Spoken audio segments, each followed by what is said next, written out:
Certaines personnes peuvent recevoir ton amour sans jamais te le rendre. Tu peux être présent, patient, loyal, constant, et pourtant ça ne suffira jamais. Aujourd'hui, tu vas comprendre pourquoi. Pas avec des opinions, mais avec la psychologie humaine.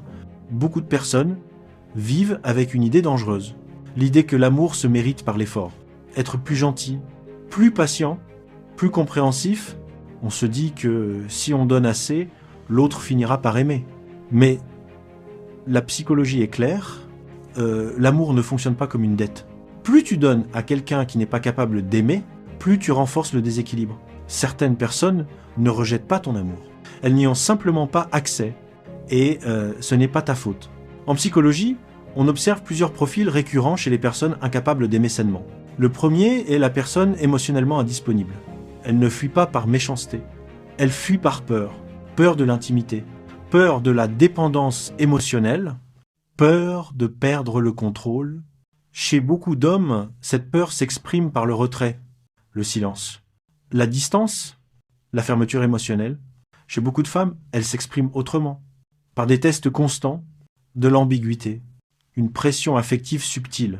Ce ne sont pas des règles absolues, ce sont des tendances observées en psychologie comportementale, mais le résultat est souvent le même, tu donnes, ils reçoivent, sans jamais rendre. Alors la vraie question n'est pas « pourquoi cette personne agit comme ça ?» La vraie question est « pourquoi toi tu restes ?»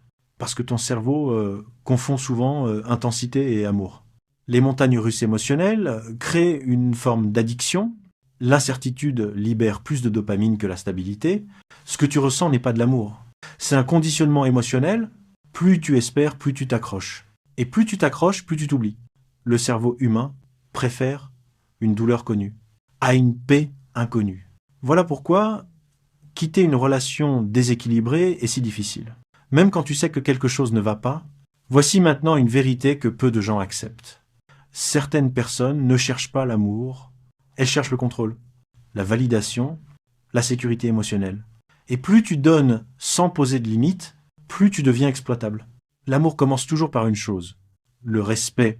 Sans respect, il n'y a pas d'amour. Il n'y a que de l'attachement, de la peur ou de la dépendance. Voir clair, ce n'est pas devenir froid, ce n'est pas devenir méfiant. C'est arrêter de se trahir soi-même. Les comportements humains ne mentent jamais. Les mots peuvent tromper, les promesses peuvent séduire, mais les comportements révèlent toujours la vérité. Et parfois, comprendre, c'est déjà commencer à se libérer